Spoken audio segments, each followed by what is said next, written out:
ಸ್ನೇಹಿತರೆ ನಮಸ್ಕಾರ. ಇದು ಉತ್ಕರ್ಣ ಟ್ರೇಡಿಂಗ್ ಯೂಟ್ಯೂಬ್ ಕನ್ನಡ ಚಾನೆಲ್. ಇವತ್ತಿನ ವಿಡಿಯೋ ಬಿಟ್ಕಾಯಿನ್ ಬಗೆಗಿನ 8 ತಪ್ಪು ಕಲ್ಪನೆಗಳು. ಇನ್ ದ ಅರ್ಲಿ 2000 ಜಗತ್ನಲ್ಲಿ ಬಂದಂತಹ ಅತ್ಯಂತ ಕ್ರಾಂತಿಕಾರಿ ಮತ್ತು ವಿವಾದಾತ್ಮಕ ತಂತ್ರಜ್ಞಾನ ಅಂದರೆ ಅದು ಬಿಟ್ಕಾಯಿನ್. ಇದು ಈಗಾಗಲೇ ಜಗತ್ತಿನ ಬಹುತೇಕ ಜನರ ಗಮನವನ್ನು ಸೆಳೆದಿದೆ, ಅನೇಕ ಚರ್ಚೆಗಳನ್ನು ಸಹ ಹುಟ್ಟುಹಾಕಿದೆ. ಈ ವಿಡಿಯೋದಲ್ಲಿ ಬಿಟ್ಕಾಯಿನ್ ವಿಚಾರವಾಗಿರುವಂತಹ ತಪ್ಪು ಕಲ್ಪನೆಗಳನ್ನು ನಿಮ್ಮ ಮುಂದೆ ಇಡ್ತಾ ಇದ್ದೀನಿ. 2009ರಲ್ಲಿ ಸತೋಶಿ ನಕೊಮೋಟೋ ಎಂಬ ಅನಾಮಿಕ ವ್ಯಕ್ತಿ ಈ ಬಿಟ್ಕಾಯಿನ್ ಅನ್ನು ಜಗತ್ತಿಗೆ ಪರಿಚಯಿಸಿದ್ರು. ಇದು ಸಾಂಪ್ರದಾಯಿಕ ಹಣಕಾಸು ವ್ಯವಸ್ಥೆ, ಅಧಿಕಾರದ ಕೇಂದ್ರೀಕರಣ ಮತ್ತು ಫಿಯೇಟ್ ಕರೆನ್ಸಿ ಅಂದರೆ ಭಾರತದ ರೂಪಾಯಿ, ಅಮೆರಿಕದ ಡಾಲರ್ ಮತ್ತು ಎಲ್ಲಾ ದೇಶಗಳ ಕರೆನ್ಸಿಗಳನ್ನು ಹೇಗೆ ಗ್ರಹಿಸಬೇಕು ಅನ್ನೋದನ್ನ ಜನರಿಗೆ ಹೆಚ್ಚು ತಿಳಿಯುವಂತೆ ಮಾಡಿತು. ಬಿಟ್ಕಾಯಿನ್ ತುಂಬಾ ವೇಗವಾಗಿ ಬೆಳೀತಾ ಇದೆ because thanks to the internet communication we have. ಜೊತೆಗೆ ಹಲವಾರು ತಪ್ಪು ಗ್ರಹಿಕೆಗಳು ಕೂಡ ಜನರ ಮಧ್ಯೆ ಇದೆ. ಇದಕ್ಕೆ ನಿಜವಾದ ಕಾರಣ ಒಳ್ಳೆಯ ಮಾಹಿತಿ ಜನರಿಗೆ ತಲುಪದೇ ಇರುವುದು. ಈ ವಿಡಿಯೋ ನಿಮ್ಗೆ ಇಷ್ಟ ಆದರೆ ಒಂದು ಲೈಕ್ ಮಾಡೋ ಮುಖಾಂತರ ಸಪೋರ್ಟ್ ಮಾಡಿ. ಮೊದಲ ಮಿತ್ ಏನಂತಂದ್ರೆ ಬಿಟ್ಕಾಯಿನ್ ಏನನ್ನು ಮಾಡಲ್ಲ, ಹಾಗಾಗಿ ಬಿಟ್ಕಾಯಿನ್ಗೆ ಬೆಲೆ ಇಲ್ಲ, ಬಿಟ್ಕಾಯಿನ್ ಒಂದು ನಿಷ್ಪ್ರಯೋಜಕ. ಓಕೆ, ಫ್ಯಾಕ್ಟ್ ಏನಂತಂದ್ರೆ Bitcoin is a commodity generated by the Bitcoin network. ಈ ಕಾಮೋಡಿಟಿಗೆ ಹಣಕ್ಕೆ ಇರಬೇಕಾದಂಥ ಎಲ್ಲಾ ಕ್ಯಾರೆಕ್ಟರಿಸ್ಟಿಕ್ಸು ಇದೆ, ಹಾಗಾಗಿ ಇವತ್ತು ಬಿಟ್ಕಾಯಿನ್ಗೆ ಬೆಲೆ ಇರುವಂಥದ್ದು. ಹಾಗಾದರೆ ಬಿಟ್ಕಾಯಿನ್ ಅಲ್ಲಿ ಇರುವಂತಹ ಹಣದ ಕ್ಯಾರೆಕ್ಟರಿಸ್ಟಿಕ್ಸ್ ಯಾವುದು ಅಂದರೆ durable, portable, fungible, scarce, divisible ಮತ್ತು ಸೇಲಬಲ್. ಮೊದಲನೆಯದು ಡ್ಯೂರೇಬಲ್ ಅಂದ್ರೆ ಯಾರಿಂದನೂ ಸಹ ಬಿಟ್ಕಾಯಿನ್ ಅನ್ನ ನಾಶ ಮಾಡಕ್ಕೆ ಸಾಧ್ಯನೇ ಇಲ್ಲ. ಪ್ರಕೃತಿಯಲ್ಲಿ ಇರುವಂತಹ ಚಿನ್ನನ ಯಾರಾದ್ರೂ ನಾಶ ಮಾಡಕ್ ಸಾಧ್ಯನಾ? ಯಾವ ರೀತಿ ಚಿನ್ನವನ್ನ ನಾಶ ಮಾಡಲು ಸಾಧ್ಯವಿಲ್ವೋ ಅದೇ ರೀತಿ ಬಿಟ್ಕಾಯಿನ್ ಅನ್ನು ಸಹ ಯಾರಿಂದನೂ ನಾಶ ಮಾಡಕ್ಕೆ ಸಾಧ್ಯನೇ ಇಲ್ಲ. ಎರಡನೇದು ಪೋರ್ಟೇಬಲ್. ಜಗತ್ತಿನ ಯಾವ ಜಾಗದಲ್ಲಿದ್ದರೂ ಕೆಲವೇ ನಿಮಿಷಗಳಲ್ಲಿ ಬಿಟ್ಕಾಯಿನ್ ಅನ್ನ ಒಬ್ಬ ವ್ಯಕ್ತಿಗೆ ಇನ್ನೊಬ್ಬ ವ್ಯಕ್ತಿಗೆ ಕಳಿಸಬಹುದಾದಂತಹ ಒಂದು ವ್ಯವಸ್ಥೆಗೆ ಈ ಬಿಟ್ಕಾಯಿನ್ ನೆಟ್ವರ್ಕ್. ಅಂದ್ರೆ ಒಂದು ಮೌಲ್ಯವನ್ನ ಒಂದು ಜಾಗದಿಂದ ಇನ್ನೊಂದು ಜಾಗಕ್ಕೆ ನಾವು ಸಲೀಸಾಗಿ ಕಳಿಸಬಹುದು. ಮೂರನೇದು ಫಂಜಿಬಲ್. ಪ್ರತಿಯೊಂದು ಸ್ಮಾಲ್ ಯೂನಿಟ್ ಒಂದೇ ರೀತಿಯ ಗುಣಲಕ್ಷಣಗಳನ್ನು ಹೊಂದಿದೆ. ಉದಾಹರಣೆಗೆ ಒಂದೆರಡು ಆಪಲ್ ತಗೊಂಡ್ರೆ ಅದನ್ನು ನೋಡೋದಕ್ಕೆ ಸ್ವಲ್ಪ ಡಿಫ್ರೆನ್ಸ್ ಇರುತ್ತೆ, ತೂಕದಲ್ಲಿ ವ್ಯತ್ಯಾಸ ಇರುತ್ತೆ. ಆದರೆ $1 ತಗೊಂಡ್ರೆ ಎಲ್ಲ ಸೇಮ್ ಕ್ಯಾರೆಕ್ಟರಿಸ್ಟಿಕ್ಸ್ ಇರುತ್ತೆ. $1 ತಗೊಂಡ್ರೆ ಎಲ್ಲ $1 ಕೂಡ ಒಂದೇ ರೀತಿ ಕ್ಯಾರೆಕ್ಟರಿಸ್ಟಿಕ್ಸ್ ಇರುತ್ತೆ. ಅದೇ ರೀತಿ ಒಂದು ಬಿಟ್ಕಾಯಿನ್ ಅನ್ನು ತಗೊಂಡ್ರೆ ಎಲ್ಲ ಒಂದೊಂದು ಬಿಟ್ಕಾಯಿನ್ಗಳು ಸಹ ಒಂದೇ ರೀತಿ ಕ್ಯಾರೆಕ್ಟರಿಸ್ಟಿಕ್ಸ್ ನ ಹೊಂದಿರುತ್ತೆ. ನಾಲ್ಕನೇದು ಸ್ಕೇರ್ಸ್. ಬಿಟ್ಕಾಯಿನ್ ಉತ್ಪಾದನೆ ಮಾಡೋದು ತುಂಬಾ ಕಷ್ಟ ಮತ್ತು ಜಗತ್ನಲ್ಲಿರೋದು 21 ಮಿಲಿಯನ್ ಬಿಟ್ಕಾಯಿನ್ಸ್ ಮಾತ್ರ, ಅಂದ್ರೆ 2,10,00,000 ಬಿಟ್ಕಾಯಿನ್ ಮಾತ್ರ. ಚಿನ್ನ ಹೇಗೆ ಬೀದಿ ಬೀದಿಲಿ ಸಿಗೋದಿಲ್ವೋ ಅದೇ ರೀತಿ ಬಿಟ್ಕಾಯಿನ್ ಕೂಡ ಅಷ್ಟು ಸುಲಭವಾಗಿ ಸಿಗೋದಿಲ್ಲ. ಒಂದು ವೇಳೆ ಚಿನ್ನ ಏನಾದರೂ ಬೀದಿ ಬೀದಿಲಿ ಸಿಗೋದಾಗಿದ್ರೆ ಇವತ್ತು ಚಿನ್ನಕ್ಕೆ ಬೆಲೆನೇ ಇರ್ತಿರ್ಲಿಲ್ಲ. ಹಾಗಾಗಿ ಯಾವ ವಸ್ತುವನ್ನ ಜನರು ಹಣವನ್ನಾಗಿ ಅದನ್ನು ಉಪಯೋಗ ಮಾಡ್ತಾರೋ ಆ ವಸ್ತು ಅಷ್ಟು ಸುಲಭವಾಗಿ ಸಿಗಬಾರ್ದು, ಅಷ್ಟು ಸುಲಭವಾಗಿ ಉತ್ಪತ್ತಿ ಮಾಡೋಕೆ ಯಾರ ಕೈಯಿಂದನೂ ಕೂಡ ಸಾಧ್ಯ ಆಗಬಾರ್ದು. ಇದು one of the characteristics of money. ಐದನೇದು ಡಿವಿಸಿಬಿಲಿಟಿ. ಒಂದು ಬಿಟ್ಕಾಯಿನ್ ಅಲ್ಲಿ 100 ಮಿಲಿಯನ್ ಸತೋಶಿಸ್ ಇರುತ್ತೆ. ಉದಾಹರಣೆಗೆ $100 ನೋಟ್ ಅಂತ ಕನ್ಸಿಡರ್ ಮಾಡಿದ್ರೆ ಅದನ್ನ ನಾವು $1 100 ಕಾಯಿನ್ಗಳಿರುತ್ತಲ್ಲ ಅದೇ ರೀತಿ. ಈ ಡಿವಿಸಿಬಿಲಿಟಿ ಯಾಕೆ ಅಂತಂದ್ರೆ ಸಣ್ಣ ಸಣ್ಣ ವ್ಯವಹಾರಗಳನ್ನ ಮಾಡುವ ಸಲುವಾಗಿ. Divisibility is one of the important characteristics. ನಾವು ಪ್ರತಿದಿನ ಈರುಳ್ಳಿ ತಗೊಳ್ಬೇಕು, ಬೆಳ್ಳುಳ್ಳಿ ತಗೊಳ್ಬೇಕು, ಕೊತ್ತಂಬರಿ ಸೊಪ್ಪು ತಗೊಳ್ಬೇಕು. ಪ್ರತಿದಿನದ ವಹಿವಾಟಿಗೆ ಅಂದ್ರೆ ಸಣ್ಣ ಸಣ್ಣ ವ್ಯವಹಾರಗಳಿಗೂ ಸಹ ಹಣವನ್ನ ಹೇಗೆ ಉಪಯೋಗ ಮಾಡ್ತೀವೋ ಹಾಗಾಗಿ ಈ ಡಿವಿಸಿಬಿಲಿಟಿ ಏನಿದೆ one of the important characteristics. ಆರನೇದು ಕೂಡ ಸೇಲಬಲ್. ಅಂದ್ರೆ ಜಗತ್ತಿನ ಯಾವುದೇ ಜಾಗಕ್ಕೆ ಹೋದ್ರೂ ಸಹ ಈ ಹಣವನ್ನ ಜನರು ಐಡೆಂಟಿಫೈ ಮಾಡಬೇಕು. ಅಂದ್ರೆ ಈಗ ನಮ್ಮ ದೇಶದಲ್ಲಿ ಇಂಡಿಯನ್ ರುಪಿ ಇದೆ, ಅದು ಇಲ್ಲಿ ಮಾತ್ರ ವ್ಯವಹಾರ ಮಾಡ್ಬೋದು. ಇದನ್ನ ತಗೊಂಡೋಗಿ ಅಮೆರಿಕದಲ್ಲಿ ವ್ಯವಹಾರ ಮಾಡಕ್ ಶುರು ಮಾಡಿದ್ರೆ ಅಲ್ಲಿನ ಜನ ಭಾರತದ ರೂಪಾಯಿನ ಅಕ್ಸೆಪ್ಟ್ ಮಾಡೋದಿಲ್ಲ. ಆದ್ರೆ ಬಿಟ್ಕಾಯಿನ್ ಅಲ್ಲಿ ಈ ರೀತಿ ಆಗೋದಿಲ್ಲ. ಜಗತ್ನಲ್ಲಿ ಯಾವುದೇ ಭಾಗಕ್ಕೆ ಹೋದ್ರೂ ಸಹ ಬಿಟ್ಕಾಯಿನ್ ಪರಿಚಿತವಾಗಿದೆ, ಪರಿಚಿತ ಆಗ್ತಾ ಇದೆ.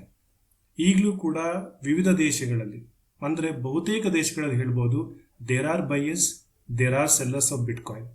ಈ ಎಲ್ಲಾ ಗುಣಲಕ್ಷಣಗಳು ಸಹ ಬಿಟ್ಕಾಯಿನ್ ಅಲ್ಲಿ ಇರೋದ್ರಿಂದನೇ ಇವತ್ತು ಬಿಟ್ಕಾಯಿನ್ಗೆ ಬೆಲೆ ಇರುವಂಥದ್ದು. ಮಿತ್ ನಂಬರ್ 2, ಬಿಟ್ಕಾಯಿನ್ ಅನ್ನ ಮನಿ ಲಾಂಡ್ರಿಂಗ್, ಟ್ಯಾಕ್ಸ್ ಎವೇಷನ್ ಮತ್ತು ಆರ್ಥಿಕ ಅಪರಾಧಗಳಿಗೆ ಬಳಸಲಾಗ್ತಾ ಇದೆ ಅಂತ. ಫ್ಯಾಕ್ಟ್, ಇವೆಲ್ಲ ಆರ್ಥಿಕ ಅಪರಾಧಗಳು ಬಿಟ್ಕಾಯಿನ್ ಬರೋದಕ್ಕಿಂತ ಮುಂಚೆನೂ ಇತ್ತು, ಈಗಲೂ ಇದೆ. ಅಂದ್ರೆ ಫಿಯೇಟ್ ಕರೆನ್ಸಿ ಸಿಸ್ಟಮ್ ಅಲ್ಲೇ ಅತಿ ಹೆಚ್ಚು ಆರ್ಥಿಕ ಅಪರಾಧಗಳು ನಡೆದಿದ್ದು ಮತ್ತು ಅಧಿಕೃತವಾಗಿ ದಾಖಲು ಮಾಡಲಾಗಿದ್ದು. ಯಾಕೆಂದ್ರೆ ಈಗಲೂ ಅತಿ ಹೆಚ್ಚು ಜನ ಎಲ್ಲ ದೇಶಗಳು ವ್ಯವಹಾರ ಮಾಡ್ತಾ ಇರುವಂಥದ್ದು ಫಿಯೇಟ್ ಕರೆನ್ಸಿ ಸಿಸ್ಟಮ್ನಲ್ಲೇ. ಬಿಟ್ಕಾಯಿನ್ ಅನ್ನ ವ್ಯವಹಾರಕ್ಕೆ ಬಳಸ್ತಾ ಇರುವಂಥದ್ದು ತುಂಬಾನೇ ಕಮ್ಮಿ percent, less than 0.5% of the global adoption ಇರುವಂಥದ್ದು ಇವತ್ತು ಬಿಟ್ಕಾಯಿನ್ಗೆ. ಹಾಗಾಗಿ this is a false statement. Myth number 3, bitcoin ಅನ್ನ ಕರೆನ್ಸಿಯಾಗಿ ಬಳಕೆ ಮಾಡಕ್ಕೆ ಆಗಲ್ಲ. ಯಾಕೆಂತಂದ್ರೆ ಜನ ಬಿಟ್ಕಾಯಿನ್ ಅನ್ನ ಖರ್ಚು ಮಾಡೋ ಬದಲು ತಮ್ಮ ಬಳಿ ಇಟ್ಕೊಂಡಿದ್ದಾರೆ. ಫ್ಯಾಕ್ಟ್ ಏನಪ್ಪಾ ಅಂದ್ರೆ ಬಿಟ್ಕಾಯಿನ್ ಪ್ರತಿದಿನದ ಹಣಕಾಸು ವ್ಯವಹಾರಕ್ಕೆ ಬಳಕೆ ಮಾಡಬೇಕು ಅಂದ್ರೆ ಅದು ಸ್ಟೇಜಸ್ ಆಫ್ ಮನಿ ಅಂದ್ರೆ 3 ಹಂತದ ವಿವಿಧ ಸ್ಟೇಜಸ್ ಆಫ್ ಮನಿಯನ್ನ ಅದು ಪೂರ್ಣಗೊಳಿಸಬೇಕು. Stage 1, Bitcoin is used as storage of value or store of value. ಚಿನ್ನವನ್ನ ಖರೀದಿ ಮಾಡಿ ಇಟ್ಕೊಂಡ್ರೆ ಹೇಗೆ ಚಿನ್ನದ ಬೆಲೆ ಜಾಸ್ತಿ ಆಗುತ್ತೆ ಅಂತ ಜನರಿಗೆ ಅರ್ಥ ಆಗಿದೆಯೋ, ಅದೇ ರೀತಿ ಬಿಟ್ಕಾಯಿನ್ ಅನ್ನು ಸಹ ಖರೀದಿ ಮಾಡಿ ಇಟ್ಕೊಂಡ್ರೆ ಬಿಟ್ಕಾಯಿನ್ ಬೆಲೆ ಜಾಸ್ತಿ ಆಗುತ್ತೆ ಅಂತ ಈಗಾಗಲೇ ಬಹುತೇಕ ಜನರಿಗೆ ಅರ್ಥ ಆಗಿದೆ. ಇನ್ನಷ್ಟು ಜನರಿಗೆ ಅರ್ಥ ಆಗ್ತಾ ಹೋಗ್ತಾ ಆದಂಗೆ ಎಲ್ಲ ಜನರು ಕೂಡ ಬಿಟ್ಕಾಯಿನ್ ಅನ್ನ ಖರೀದಿ ಮಾಡಿ ಇಟ್ಕೊಳ್ತಾ ಹೋಗ್ತಾರೆ. ಆಗ ಬಿಟ್ಕಾಯಿನ್ ಬೆಲೆ ಇನ್ನಷ್ಟು ಜಾಸ್ತಿ ಆಗ್ತಾ ಹೋಗುತ್ತೆ. Stage 2, bitcoin as A medium of exchange. ಅಂದ್ರೆ ಪ್ರತಿಯೊಂದು ವ್ಯವಹಾರಗಳಿಗೆ ಈಗ ನಾವೇನು ಫಿಯೇಟ್ ಕರೆನ್ಸಿಗಳನ್ನು ಬಳಸ್ತಾ ಇದ್ದೀವಿ, ಅಂದ್ರೆ ಭಾರತದ ರೂಪಾಯಿ, ಅಮೆರಿಕದ ಡಾಲರ್, ಅದೇ ರೀತಿ ಪ್ರತಿಯೊಂದು ವ್ಯವಹಾರಗಳಿಗೆ ಬಿಟ್ಕಾಯಿನ್ ಅನ್ನ ವ್ಯಾಪಾರಿಗಳು ಮತ್ತು ಜನರು ಕೂಡ ಬಳಕೆ ಮಾಡಲು ವ್ಯಾಪಕವಾಗಿ ಸ್ವೀಕರಿಸಬೇಕು. ಆವಾಗ ಬಿಟ್ಕಾಯಿನ್ ಸ್ಟೇಜ್ 2ನ ಪಾಸ್ ಮಾಡುತ್ತೆ. ಈಗ ನಾವಿರುವಂಥದ್ದು in somewhere between stage 1 and stage 2. ಜನ ಬಿಟ್ಕಾಯಿನ್ ಅನ್ನ ಸ್ಟೋರ್ ಆಫ್ ವ್ಯಾಲ್ಯೂ ಆಗಿ ಬಳಸ್ತಾ ಇದ್ದಾರೆ ಮತ್ತು ಕೆಲವು ಜನ ಬಿಟ್ಕಾಯಿನ್ ಅನ್ನ ಮೀಡಿಯಂ ಆಫ್ ಎಕ್ಸ್ಚೇಂಜ್ ಆಗೂ ಸಹ ಬಳಸ್ತಾ ಇದ್ದಾರೆ. ಹಾಗಾಗಿ we are somewhere in the between stage 1 and stage 2. Stage 3ಯಲ್ಲಿ bitcoin as a unit of account. ಪ್ರತಿಯೊಂದು ವಸ್ತುವನ್ನು ಸಹ ಬಿಟ್ಕಾಯಿನ್ ಮಾಪನದಲ್ಲಿ ನಾವು ಅಳಿಬೇಕು. ಈಗ ನಾವು ಯಾವುದೇ ವಸ್ತುವನ್ನು ಖರೀದಿ ಮಾಡಿದ್ರು, ಯಾವ್ದಾದ್ರು ಒಂದು ಶೇರ್ ಬೆಲೆಯನ್ನ ಹೇಗೆ ₹1, TCSನ ಶೇರು ₹1000 ಇದೆ, ಇನ್ಫೋಸಿಸ್ನ ಶೇರು ₹1000 ಇದೆ, ಒಂದು ಈರುಳ್ಳಿ ಬೆಲೆ 1 kg ಈರುಳ್ಳಿಗೆ ₹20 ಅಂತ ಹೇಗೆ ನಾವು ಫಿಯೇಟ್ ಕರೆನ್ಸಿ ಸಿಸ್ಟಮ್ ಅಲ್ಲಿ ಮಾಪನದಲ್ಲಿ ಅಳಿತಾ ಇದ್ದೀವೋ, ಅದೇ ರೀತಿಯಲ್ಲೇ ಬಿಟ್ಕಾಯಿನ್ ಅನ್ನು ಸಹ ಮುಂದಿನ ದಿನಗಳಲ್ಲಿ 1 kg ಆಪಲ್ಗೆ ಅಥವಾ 1 kg ಈರುಳ್ಳಿಗೆ 20 ಸತೋಶಿ, 30 ಸತೋಶಿ ಅಂತ ಬಿಟ್ಕಾಯಿನ್ ಮಾಪನದಲ್ಲಿ ಅಳಿಯೋದಕ್ಕೆ ಶುರು ಮಾಡಬೇಕು. ಆದಾಗಲೇ ಮಾತ್ರ ಬಿಟ್ಕಾಯಿನ್ ಪ್ರತಿದಿನದ ಕರೆನ್ಸಿಯಾಗಿ ಬಳಕೆ ಮಾಡೋದಕ್ಕೆ ವ್ಯಾಪಕವಾಗಿ ಅಂದ್ರೆ ಜನರೇ ಶುರು ಮಾಡ್ತಾರೆ. ಮಿತ್ ನಂಬರ್ 4, ಬಿಟ್ಕಾಯಿನ್ ನೆಟ್ವರ್ಕ್ ಹೆಚ್ಚು ಎನರ್ಜಿಯನ್ನು ಬಳಕೆ ಮಾಡುತ್ತೆ, ಹಾಗಾಗಿ ಇದು ಪರಿಸರಕ್ಕೆ ಹಾನಿಕಾರಕ ಆಗಿದೆ. ಫ್ಯಾಕ್ಟ್ ಏನಪ್ಪಾ ಅಂತಂದ್ರೆ ನಾವು ಶಾಲೆಗಳಲ್ಲಿ ಓದಿದೀವಿ, energy can neither be created nor be destroyed, rather it can only be transformed from one form of energy to another form of energy. Bitcoin mining ಬೇಕಾಗಿರುವಂಥದ್ದು ಎಲೆಕ್ಟ್ರಿಸಿಟಿ ಅಥವಾ ಡಿಫ್ರೆಂಟ್ ಫಾರ್ಮ್ಸ್ ಆಫ್ ಎನರ್ಜಿ, ಅದು renewable source of energy ಕೂಡ ಆಗಿರ್ಬೋದು. ಇದು ಬಿಟ್ಕಾಯಿನ್ನ input ಅಂದ್ರೆ bitcoin ನೆಟ್ವರ್ಕ್ಗೆ ಕೊಡುವಂತ ಇನ್ಪುಟ್. ಬಿಟ್ಕಾಯಿನ್ ನೆಟ್ವರ್ಕ್ ಔಟ್ಪುಟ್ ಏನಂತಂದ್ರೆ ಬಿಟ್ಕಾಯಿನ್ ಜನರೇಟ್ ಆಗುತ್ತೆ ಆಸ್ ಎ ಕಮೋಡಿಟಿ ಮತ್ತು ಸಮ್ ಹೀಟ್. ಓಕೆ, ಈ ಬಿಟ್ಕಾಯಿನ್ ನ ಮೈನಿಂಗ್ ಮಾಡುವಂಥವ್ರು ಮೈನಸ್ ಅಂತ ಕರೀತಾರೆ. ಓಕೆನಾ, ಈ ಮೈನಸ್ ಏನಾಗ್ತಾ ಇದೆ ಅಂತಂದ್ರೆ ಪ್ರತಿ ವರ್ಷಗಳು ಕಳೆದಂತೆ 4 ವರ್ಷಗಳು ಕಳೆದಂತೆ ಅಂದ್ರೆ ಬಿಟ್ಕಾಯಿನ್ ಹಾವಿಂಗ್ ಆದ ನಂತರ ಬಿಟ್ಕಾಯಿನ್ ಹೊಸ ಇಶ್ಯೂಯನ್ಸ್ ಅರ್ಧಕ್ಕೆ ಕಟ್ ಆಗುವಂಥದ್ದು ನಿಮ್ಗೆಲ್ಲರಿಗೂ ಗೊತ್ತಿರುವಂಥದ್ದು. ಹಾಗಾಗಿ miners are increasingly using renewable source of energy and they are finding ways to mine Bitcoin using standard energy. ಯಾಕೆಂತಂದ್ರೆ ಅವರು ಎನರ್ಜಿ ಕನ್ಸಂಪ್ಷನ್ನ ಅತಿ ಹೆಚ್ಚು ಬಳಕೆ ಮಾಡಲೇಬೇಕು, ಅದಂತೂ ತಡೆಯಕ್ಕೆ ಸಾಧ್ಯ ಇಲ್ಲ. ಆದರೆ ಅತಿ ಕಡಿಮೆ ಬೆಲೆಯಲ್ಲಿ ಹೇಗೆ ಎನರ್ಜಿನ ಯುಟಿಲೈಸ್ ಮಾಡಬೇಕು, ಅತಿ ಕಡಿಮೆ ಎನರ್ಜಿಲಿ ಹೇಗೆ ಬಿಟ್ಕಾಯಿನ್ ಅನ್ನ ಉತ್ಪತ್ತಿ ಮಾಡಬೇಕು ಅನ್ನೋದನ್ನ ಮೈನರ್ಸ್ ಫೋಕಸ್ ಮಾಡಲೇಬೇಕು.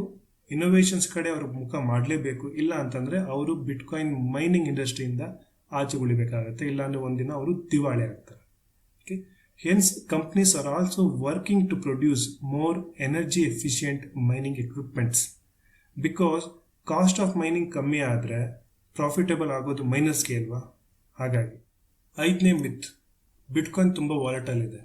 ಫ್ಯಾಕ್ಟ್ ಏನಂತಂದ್ರೆ ಬಿಟ್ಕಾಯಿನ್ ಪ್ರೈಸ್ ವಾಲಟೈಲ್ ಇರೋದಕ್ಕೆ ಕಾರಣ ಇದೊಂದು ಫ್ರೀ ಮಾರ್ಕೆಟ್. ಮಾರ್ಕೆಟ್ ಪಾರ್ಟಿಸಿಪೆಂಟ್ಸ್ ಏನಿದ್ದಾರೆ, ಬೈಯರ್ಸ್ ಮತ್ತು ಸೆಲ್ಲರ್ಸ್ ಇಬ್ಬರು ಬಿಟ್ಕಾಯಿನ್ ಪ್ರೈಸ್ ನ ಡಿಸೈಡ್ ಮಾಡ್ತಾರೆ based on the macro economic factors and other factors.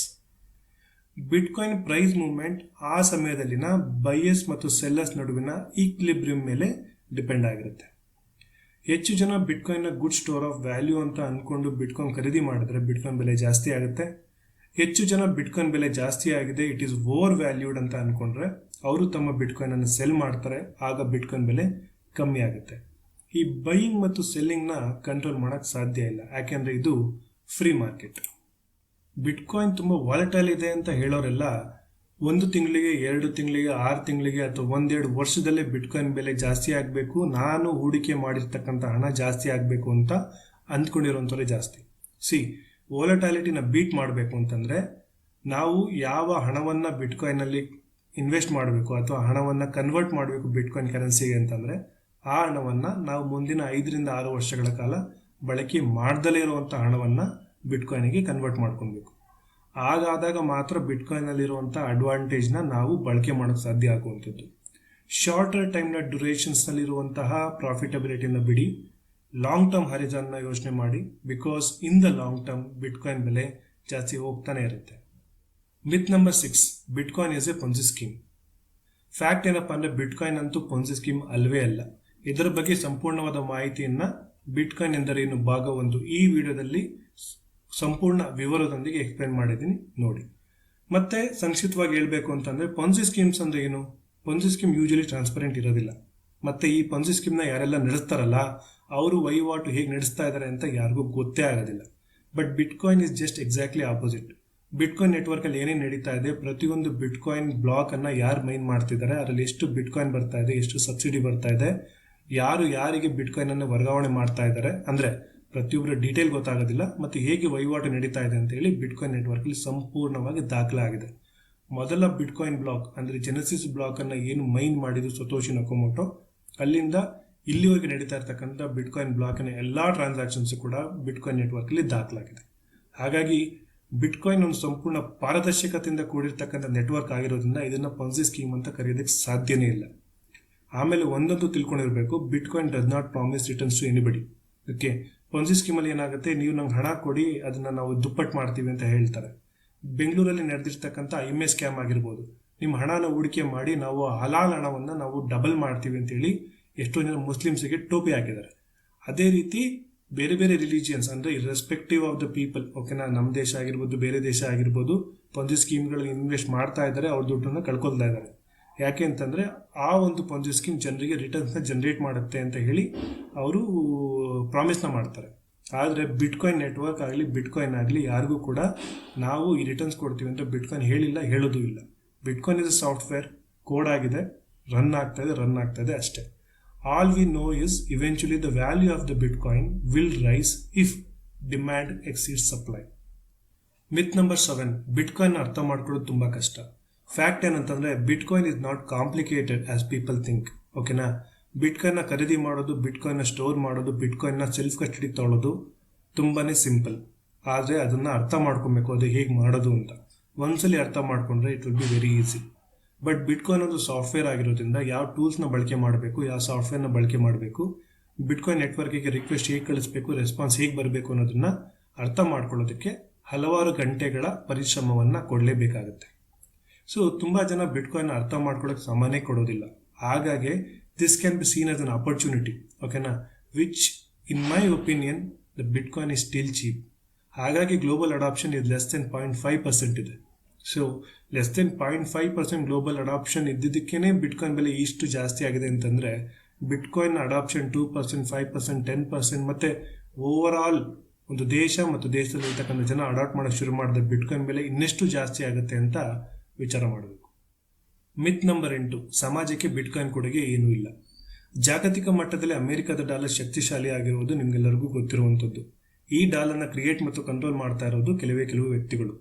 ಅವರು ತಮಗೆ ಬೇಕಾದಾಗ ಡಾಲರ್ಸ್ನ ಬಿಲಿಯನ್ಸ್ ಟ್ರಿಲಿಯನ್ ಗಟ್ಟಲೆ ಪ್ರಿಂಟ್ ಮಾಡಿ ಹಣದುಬ್ಬರನ ಏರಿಸ್ತಾ ಇದ್ದಾರೆ. ಅಂದರೆ ಮಾರ್ಕೆಟ್ನಲ್ಲಿ ಮನಿ ಸಪ್ಲೈ ಜಾಸ್ತಿ ಆಗ್ತಾ ಇದೆ.